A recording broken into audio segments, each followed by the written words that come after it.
ಆದಮೇಲೆ ಅರ್ಜುನ ಸಾರಥಿಯಾಗಿ ಅವನು ಮಾಡ್ಕೊಳ್ತಾನೆ. ಸಾರಥಿಯನ್ನಾಗಿ ಮಾಡಿಕೊಂಡು ಸರಿ ಯುದ್ಧಕ್ಕೆ ಹೊರಡೋಣ ಅಂತ ಹೇಳ್ಬಿಟ್ಟು ಯುದ್ಧಕ್ಕೆ ಹೊರಡ್ತಾರೆ. ಯುದ್ಧಕ್ಕೆ ಹೊರಟಾಗ ಪರೀಕ್ಷಿತ ತನಯ ಕೇಳ್ ನೃಪ ತಿಲಕನು ಅತಿ ವೇಗದಲ್ಲಿ ರಥವನ್ನು ಕೋಳುಗುಳಕ್ಕೆ ತಾರೆ ಕಂಡನುತ್ತರ ಮುಂದೆ ದೂರದಲ್ಲಿ ತಳಿತ ಕುಂತದ ಬಾಯಿ ಧಾರೆ ಒಳಹುಗಳ ಒದರೆದ್ದ ಸಿಂಧದ ಸಿಳೆಯ ಸೀಘುರಿಗಳ ಸುರಂಬದ ಸಕಲ ಮೋಹರವ. ಅಂದರೆ ಸೊ ಇವಾಗ ಉತ್ತರ ಏನು ಮಾಡ್ದ,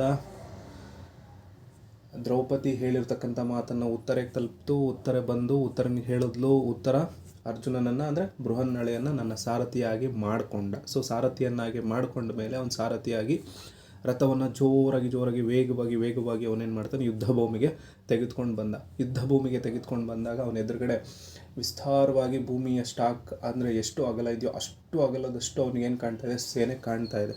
ಆ ಕಾಣ್ತಾ ಇರತಕ್ಕಂತಹ ಸೇನೆಯನ್ನು, ಸಾಗರದಂತಹ ಸೇನೆಯನ್ನು ನೋಡಿ ಇವನು ಒಳಗೊಳಗೆ ಜೋರಾಗಿ ಭಯಕ್ಕೆ ಒಳಗಾಗ್ತಾ ಹೋಗ್ತೀಯಾನೆ.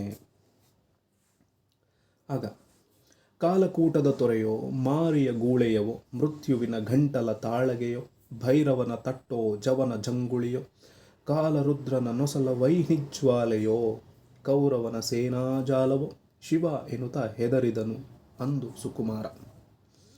ಸೊ ಅವನಿಗೆ ಆ ಸಾಗರದಂತೆ ಇರತಕ್ಕಂತಹ ವಿಶಾಲವಾಗಿರೋ ಸೇನೆಯನ್ನು ನೋಡ್ಬಿಟ್ಟು ಅವ್ನಿಗೆ ಏನೇನು ಅನಿಸುತ್ತೆ ಅಂತ ಹೇಳಿದ್ರೆ, ಇದೊಂದು ಕಾಲಕೂಟದಲ್ಲಿರ್ತಕ್ಕಂಥ ತೊರೆನ, ಅಂದರೆ ನಾನು ಈಗಲೇ ಸಾಯಬೇಕಾ? ಮಾರಿಯ ಗೂಳೆಯವೋ, ಸೊ ಮಾರಿ ದೇವತೆಗೆ ನಾನು ಸತ್ತು ಹೋಗ್ತೀನೇನೋ.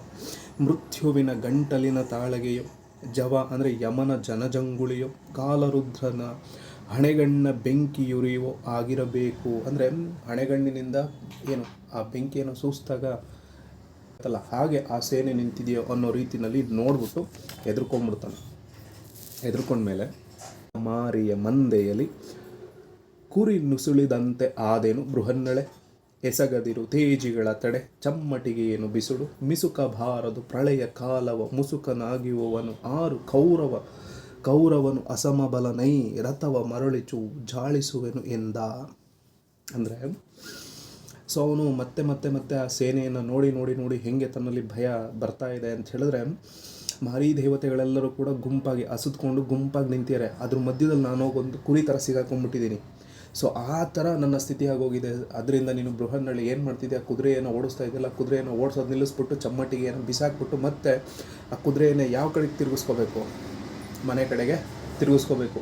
ಇಲ್ಲ ಅಂತ ಹೇಳಿದ್ರೆ ತುಂಬ ಮಟ್ಟಿಗೆಯನ್ನು ಬಿಸಾಕ್ಬಿಟ್ಟು ಆ ಸೇನೆ ಮತ್ತು ಅವನು ಮಹಾಬಲಶಾಲಿ ಆ ಕೌರವ ಅಂಥವನ ಎದುರುಗಡೆ ನಾವು ಯುದ್ಧ ಮಾಡೋಕ್ಕಾಗತ್ತಾ? ಮತ್ತೆ ರಿಟರ್ನ್ ನಾವು ಮನೆ ಕಡೆಗೆ ಹೋಗ್ಬಿಡೋಣ ಅರ್ಜುನ ಅಥವಾ ಬೃಹನ್ನಳೆ, ನಡಿ ಅಂತ ಹೇಳ್ಬಿಟ್ಟು ಅವನು ಭಯನಲ್ಲಿ ಮತ್ತೆ ಹೇಳ್ಕೊಡ್ತಾನೆ. ಆವಾಗ ಎಲೆ ಕುಮಾರಕ ಮೊದಲ ಚುಂಬನದೊಳಗೆ ಹಲುಬಿದ್ದಂತೆ ಕಾಳಗದೊಳಗೆ ಬೆರೆಯದ ಮುನ್ನ ಹಿಡಿದೈ ಸಮರಭೀತಿಯನು, ಅಳುಕಲು ಆಗದು ನಿಮ್ಮ ತಂದೆಯ ಕುಲಕ್ಕೆ ಕುಂದನು ತಾರದಿರು ಮನಗೆಲುವಿನಲ್ಲಿ ಕಾದೆ ಎನ್ನುತ್ತಾ ರಥವನ್ನು ಬೇಗ ಅರಿಸಿದನು. ಲೋ ಏನೋ ಕುಮಾರ ಹಿಂಗೆ ಮಾತಾಡ್ತಿದ್ಯಲ್ಲೋ, ಮೊದಲ ಸಲ ಒಂದು ಚುಂಬನವನ್ನು ನೀಡಕ್ಕೆ ಹೋದಾಗ ಹಲ್ಲು ಬಿದ್ದೋದ್ರೆ ಹೆಂಗಾಗುತ್ತೋ, ಮೊದಲೇ ಬಾರಿ ಯುದ್ಧಕ್ಕೆ ಹೋಗಿ ಭಾಗಿಯಾಗ್ತಿದ್ಯಾ, ಆವಾಗಲೇ ನೀನು ಭಯ ಪಟ್ಕೊಂಡ್ಬಿಟ್ರೆ ಹೆಂಗೆ? ಸೊ ಭಯ ಪಟ್ಕೊಳ್ಳೋಕೆ ಹೋಗ್ಬೇಡ. ಸೊ ನಿಮ್ಮಪ್ಪನ ಹೆಸರು ತುಂಬ ದೊಡ್ಡದಾಗಿದೆ, ಅಂತಹ ತಂದೆಗೆ ಹೆಸರನ್ನು ನೀನು ಚ್ಯುತಿ ತರಬೇಡಪ್ಪ, ನೀನು ಬಾ, ಏನೂ ಆಗೋದಿಲ್ಲ, ಯುದ್ಧವನ್ನು ನಾವು ಮುಂದುವರ್ಸೋಣ ಬಾ ಅಂಥೇಳಿ ಅವನೇನು ಮಾಡ್ತಾನೆ, ಧೈರ್ಯವನ್ನು ತುಂಬಿ ಹೇಳ್ತಾನೆ. ಮುಂದಕ್ಕೆ ಹೋಗೋದಕ್ಕೆ ರೆಡಿ ಆಗ್ತಾ ಹೋಗ್ತಾನೆ. ಭಾರಿ ಬರಲವನ ತನುಮಿಗೆ ಭಾರಿಸಿತು ಮೈ ಮುರಿದು ರೋಮ ವಿಕಾರ ಘನ ಕಾಹೇರಿತ ವಯವ ನಡುಗಿ ಢೆಂಡೆಣಿಸಿ, ಭೂರಿ ಭಯ ತಾಪದಲ್ಲಿ ತಾಳಿಗೆ ನೀರು ದೆಗೆದುದು ತುಟಿಯೊಣಗಿ ಸುಕುಮಾರ ಕಣ್ಣಿವೆ ಸೀಯೆ ಕರದಲ್ಲಿ ಮುಚ್ಚಿದನು ಮುಖವ. ಸೊ ಇವಾಗ ಏನಾಯಿತು, ಮತ್ತೆ ಮುಂದಕ್ಕೆ ರಥ ಯುದ್ಧ ಭೂಮಿಯಲ್ಲಿ ಮುಂದಕ್ಕೆ ಸಾಗಿದಂತೆಲ್ಲ ಕುಮಾರನಿಗೆ ಅಂದರೆ ಉತ್ತರ ಕುಮಾರನ ಏನಾಗ್ತಾಯಿದೆ, ಭಯ ಅನ್ನೋದು ಜಾಸ್ತಿ ಆಗ್ತಾ ಹೋಗ್ತಾ ಇದೆ. ಸೊ ಭಯ ಜಾಸ್ತಿ ಆದಷ್ಟು ಅವನ ದೇಹ ಏನಾಗ್ತಾ ಇದೆ, ಭಾರ ಅನ್ನಿಸ್ತಾ ಇದೆ. ಸೊ ಕೂದಲು ಎಲ್ಲವೂ ಕೂಡ ನಿಮಿರಿ ನಿಂತಿವೆ, ಮೈ ಬಿಸಿ ಆಗ್ತಾ ಇದೆ, ಕೈ ಕಾಲು ನಡುಗ್ತಾ ಇದ್ದಾವೆ, ಬಾಯಿ ಒಣಗ್ತಿದೆ, ತುಟಿಯೊಣಗಿ ಸುಕುಮಾರನ ಕಣ್ಣು ಹೊಳ ಹೋಗ್ತಾ ಇದೆ. ಅದೆಲ್ಲವನ್ನು ನೋಡ್ಬಿಟ್ಟು ಇನ್ನಿದನ್ನೆಲ್ಲ ನಾನು ನೋಡ್ಬೇಕೇನಪ್ಪ ಅಂತ ಹೇಳ್ಬಿಟ್ಟು ತನ್ನ ಎರಡೂ ಕೈಗಳಿಂದ ತನ್ನ ಮುಖವನ್ನು ಮುಚ್ಕೊಂಡ್ಬಿಡ್ತಾನೆ. ಏಕೆ ಸಾರಥಿ ರಥದ ಮುಂದಕ್ಕೆ ನೂಕಿ ಗಂಟಲ ಕೊಯ್ದು ಸುಡು ಕಾಕಲ ಕಣ್ಣೊಡೆದವೇ ಕಾಣ ಮಹಾಬಲವ ನಾಕನಿಳೆಯರಿಗರಿದು ನಿನಗೆ ವಿವೇಕವು ಎಳ್ಳಿನಿತಿಲ್ಲ, ತೆಗೆ ಸಾಕು ವಾಘೆಯ ಮರಳಿ ಇಡೀ ತೇಜಿಗಳ ತಿರುಹಂದ. ಸಾರಥಿ, ರಥವನ್ನು ಮುಂದಕ್ಕೆ ತೆಗೆದುಕೊಂಡು ಹೋಗಿ ನನ್ನ ಗಂಟಲನ್ನು ಕೊಯ್ತೀಯ ನೀನು? ನಿನ್ನ ಕಣ್ಣು ಹಿಂಗೋಗೈತೇನೋ, ಕಾಣ್ತಿಲ್ವೇನೋ? ಎದುರುಗಡೆ ಸಾಗರದಷ್ಟು ವಿಶಾಲವಾಗಿರ್ತಕ್ಕಂಥ ಸೇನೆ ಬಂದು ನಿಂತಿದೆ. ಸೊ ಅಂಥ ಸೇನೆ ನೋಡಿದ್ರೂ ಕೂಡ ನಿನಗೇನು ಅನ್ನಿಸ್ತಾ ಇಲ್ವಾ? ಈ ಮಹಾಬಲವನ್ನು ಇದು ದೇವತೆಗಳಿಗೂ ಕೂಡ ಅರಿಯಲಾರದು. ಅಂದರೆ ದೇವತೆಗಳ ಕೈಯಲ್ಲೂ ಕೂಡ ಈ ಸೇನೆಯನ್ನು ಸೋಲ್ಸೋಕ್ಕಾಗೋದಿಲ್ಲ. ಸೊ ಇದರಿಂದ ನಿನಗೆ ಸ್ವಲ್ಪನೂ ಕೂಡ ವಿವೇಕ ಇಲ್ಲ. ಮತ್ತೆ ರಿಟರ್ನ್ ಹೋಗೋಣ, ನಡಿ, ಕುದುರೆಗಳನ್ನು ಹಿಂದೆ ತಿರುಗಿಸು, ಮತ್ತೆ ರಿಟರ್ನ್ ಹೋಗ್ಬಿಡೋಣ ಅಂತ ಹೇಳಿಬಿಟ್ಟು ಸಾರಥಿ ಅರ್ಜುನನಿಗೆ ಹೇಳ್ತಾನೆ. ಅರ್ಜುನ ನಗುತ್ತ ರಥವನ್ನು ಮುಂದೆ 4 ಅಡಿಯ ನೂಕಲು ಕೊಂದನು ಈ ಸಾರಥಿ ಎನ್ನುತ್ತಾ ಸಂವರಿಸಿ ಮುಂಜೆರಗ ಬಂದು ಮೆಲ್ಲನೆ ರಥದ ಹಿಂದಕ್ಕೆ ನಿಂದು ದುಮ್ಮಿಕ್ಕಿದನು ಬದುಕಿದೇನೆಂದು ನಿಟ್ಟೋಟದಲ್ಲಿ ಆಯ್ದನು ಬಿಟ್ಟ ಮಂಡೆಯಲ್ಲಿ. ಈ ರಥವನ್ನು ಹಿಂದೆ ತಿರುಗಿಸು ಅಂತ ಎಷ್ಟು ಹೇಳಿದ್ರು ಕೂಡ ಬೃಹನ್ನಳೆ ಏನು ಮಾಡ್ತೇನೆ, ರಥವನ್ನು ಮುಂದಕ್ಕೆ ತಗೊಂಡು ಹೋಗ್ತಾನೆ ಇದ್ದಾನೆ. ಇನ್ನೂ 4 ಅಡಿ ಮುಂದಕ್ಕೆ ಹೋಯ್ತು ರಥ. ಸೊ ಇವನು ಇಷ್ಟೆಲ್ಲ ಹೇಳಿದ್ರು ಕೂಡ ಏನು ಮಾಡ್ತೇನೆ, ಇವನು ಮುಂದಕ್ಕೆ ತೊಗೊಂಡು ಹೋಗ್ತೇನೆ, ಇವನು ನನ್ನನ್ನು ಸಾಯಿಸೇ ಬಿಡ್ತಾನೆ ಅಂತ ಹೇಳ್ಬಿಟ್ಟು ಅವನೇನು ಮಾಡ್ತಾನೆ, ತನ್ನ ಬಟ್ಟೆ ಬರೆ ಎಲ್ಲವನ್ನು ಹಾಕ್ಕೊಂಡಿರ್ತಾನೆ ಅದೆಲ್ಲವನ್ನು ಸರಿ ಮಾಡಿಕೊಂಡು ಸೈಡಿಂದ ಬಂದು ಹಿಂದಕ್ಕೆ ನಿಂತ್ಕೊಂಡು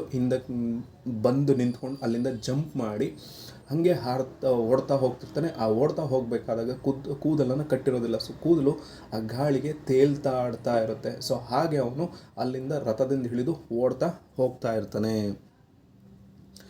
ನೋಡಿದನು ಕಲಿಪಾರ್ಥನು ಕೇಡಾಡಿ ಕೆದರಿದ ಕೇಶದಲ್ಲಿ ಕೆಟ್ಟು ಓಡುತ್ತಿರಲು ಎಲೆ ಪಾಪಿ ಹಾಯ್ದನು ಹಿಡಿಯಬೇಕೆನ್ನುತ್ತ ಕೂಡೆ ಸೂಟಿಯೊಳಟ್ಟಲಿಳಿಯೇ ಅಲ್ಲಾಡಲ ಹಿಪತಿ ಎದರಲಿತ್ತಲು ನೋಡಿ ಕೌರವ ಸೇನೆ ಕೆಡದುದು ನಗೆಯ ಕಡಲೊಳಗೆ. ಜಂಪ್ ಮಾಡಿ ಆ ಕಡೆ ಓಡಬೇಕಾದಾಗ ಕೂದಲು ಹಾರಾಡ್ತಾ ಇದ್ದು ಎಂಥ ಕೇಡಿನಪ್ಪ. ಸೊ ಇವಾಗ ಇವನು ಯಾರು ಉತ್ತರ ಏನು ಮಾಡ್ದ, ಆ ರಥದಿಂದ ಇಳಿದು ಜೋರಾಗಿ ಓಡ್ತೀಯೇ. ಆ ಕಡೆ ಓಡಬೇಕಾದಾಗ ತನ್ನ ಕೂದಲು ಕೂಡ ಏನಾಗಿದೆ, ಹಾರಾಡ್ತಾ ಇದೆ. ಸೊ ಎಂಥ ಪಾಪಿನಪ್ಪ ಇವನು ಹಿಂಗೆ ಓಡ್ತಾವನಲ್ಲ ಅಂತ ಹೇಳ್ಬಿಟ್ಟು ಇವನು ಕೂಡ ಏನು ಮಾಡ್ತಾನೆ, ಅವನನ್ನು ಹಿಡಿಬೇಕು ಅಂತ ಹೇಳಿ ಇವನು ರಥವನ್ನು ನಿಲ್ಲಿಸಿ ಅವನಿಂದ ಜೋರಾಗಿ ಅಟ್ಟಿಸ್ಕೊಂಡು ಬರ್ತೀಯಾನೆ. ಆದರೂ ಕೂಡ ಅಟ್ಟಿಸ್ಕೊಂಡು ಬರಬೇಕಾದಾಗ ಏನಕ್ಕೋ ಅವ್ನು ಹಂಗೆ ಓಡ್ತಾವ್ರಲ್ಲ, ಇವ್ರು ಹಿಂಗೆ ಓಡ್ತಾವ್ರಲ್ಲ ಅಂದ್ಬಿಟ್ಟು ಈ ಕಡೆ ಸೇನೆಯವರಲ್ಲ, ಅಂದರೆ ಕೌರವ ಸೇನೆಯವರೆಲ್ಲರೂ ಕೂಡ ನಗಾಡ್ತಾರೆ. ಇವ್ರು ಯುದ್ಧಕ್ಕೆ ಬಂದ್ಯಾರ ಅಥವಾ ಮತ್ತೊಂದಕ್ಕೆ ಬಂದ್ಯಾರ ಅಂತ ಹೇಳಿ ಇವರನ್ನು ನೋಡ್ಕೊಂಡವರು ನಗಾಡ್ತಾ ಇದ್ದಾರೆ.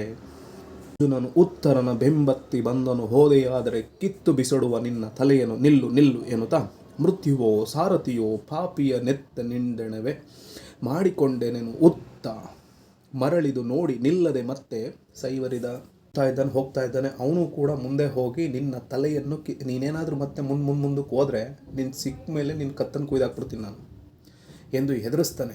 ಆದರೂ ಅವನ್ನ ಬೆನ್ನಟ್ಕೊಂಡು ಹೋಗ್ತಾನೆ. ಉತ್ತರ ಹಿಂದಿರುಗಿ ನೋಡ್ಬಿಟ್ಟು ಎಂಥವನನ್ನು ನಾನು ಹೋಗಿ ಸಾರಥಿಯನ್ನಾಗಿ ಮಾಡ್ಕೊಂಡಿದ್ದೇನೆ, ಇವನೇನು ನನ್ನನ್ನು ಕೊಲೆ ಮಾಡೋಕೆ ಕರ್ಕೊಂಡ್ಬಂದೇನೋ, ಇಂಥ ಪಾಪಿಯನ್ನು ನಾನು ಯಾಕಾದರೂ ಸಾರಥಿಯನ್ನಾಗಿ ಮಾಡ್ಕೊಂಡು ಅಂತ ಹೇಳ್ಬಿಟ್ಟು ಅವನು ಕೂಡ ಚಿಂತಿಸ್ತಾ ಅವನು ಕೂಡ ತನ್ನ ಪಡೆಗೆ ತಾನು ಮುಂದಕ್ಕೆ ಓಡ್ತೀಯಾನೆ. ಅದು ಬಾಯೊಳಗೆ ಬೆರಳು ಇಟ್ಟು ಅಳುಕಿ ತಲೆವಾಗಿದನು ಸಾರಥಿ ಕಳುಹಿ ಕಳೆಯೈ ನಿನ್ನ ಬಸುರಲಿ ಮರಳಿ ಬಂದವನು ಕೂಳಗುಳದೊಳೆಯು ಈ ಯೊಡ್ಡ ಮುರಿವಳು ಅಗ್ಗಳೆಯರುಂಟೆ ಲೋಗರಿಂದವೇ ಕೊಲಿಸದಿರು ನೀ ಕುತ್ತಿ ಕೆಡಹು ಕಟಾರಿ ಇದು ಎಂದ. ಸೊ ಅವನು ಓಡ್ತಾ ಇದ್ದಾನೆ ಹೋಗ್ಬಿಟ್ಟು ಅವನನ್ನು ಹೋಗಿ ಹಿಡ್ಕೊಳ್ತಾನೆ. ಅವನ ಜುಟ್ಟನ್ನು ಹಿಡ್ಕೊಂಡಿದ್ದ ತಕ್ಷಣ ಅವನೇನು ಮಾಡ್ತಾನೆ, ನೋಡಿದ ತಕ್ಷಣ ಅವನು ಅಲ್ಲಿ ಕಿರ್ತ್ಕೊಂಡು ಬಾಯೊಳಗಡೆ ಬೆಳ್ಳಿಕೊಂಡು ನೋಡ್ತಾನೆ. ಸಾರಥಿ, ನನ್ನನ್ನು ಬಿಟ್ಬಿಡು, ಕಳಿಸ್ಬಿಡು, ನನ್ನನ್ನು ನಿನ್ನ ಹೊಟ್ಟೆಯಲ್ಲಿ ಮತ್ತೆ ನಾನೊಂದು ಒಬ್ಬ ಮಗನಾಗಿ ಹುಟ್ಟುತ್ತೀನಿ ಅಂತ ತಿಳ್ಕೊ, ಅಥವಾ ಇವಾಗಲೇ ನಾನು ನಿನ್ನ ಮಗನಾಗಿ ನಿನ್ನ ಹೊಟ್ಟೆಯಲ್ಲೇ ಹುಟ್ಟಿದ್ದೀನಿ ಅಂತ ತಿಳ್ಕೊಂಬಿಟ್ಟು ನನ್ನನ್ನು ಬಿಟ್ಬಿಡಪ್ಪ ನೀನು. ಈ ಒಂದು ವಿಶಾಲ ಸೇನೆಯನ್ನು ನನ್ನ ಕೈಯಲ್ಲಂತೂ ಸೋಲ್ಸೋಕ್ಕಾಗಲ್ಲ, ಅಥವಾ ಅಂತ ಸೋಲ್ಸ್ತಕ್ಕಂಥ ವೀರರು ಯಾರಾದರೂ ಇದ್ದಾರೋ ಏನೋ ನನಗಂತೂ ಗೊತ್ತಿಲ್ಲ, ನಾನಂತೂ ಸೋಲ್ಸೋಕ್ಕಾಗಲ್ಲ. ಅವ್ರ ಹತ್ರ ಕಳಿಸ್ಬಿಟ್ಟು ನನ್ನ ಸಾಯಿಸೋದಕ್ಕಿಂತ ನನ್ನ ನೀನೇ ಸಾಯಿಸು ಅಂತ ಹೇಳಿಬಿಟ್ಟು ಕಟಾರಿಯನ್ನು ಎತ್ಬಿಟ್ಟು ಅವನ ಕೈಯಲ್ಲಿ ಕೊಡ್ತಾರೆ. ಓ ಸಾರಥಿಯಾಗು ನಡೆ, ನೀ ಗಳಹಿದೊಡೆ ಕಟವಾಯವ ಕೊಲ್ಲುವೆನು ಈ ಪ್ರತಿಭಟನಿ ಕಾಯವ ನಿನ್ನ ಸಾಕ್ಷಿಯಲ್ಲಿ ಬಳಿಕ ನೀ ನಗು ನಡೆಯನುತ ರಿಪುಬಲ ಭಯಂಕರನುತ್ತರನ ಹೆಡತಲೆಯ ಹೆದರಿನಳು ಔಂಕಿ ತಂದನು ರಥವನ್ನೇರಿಸಿದ.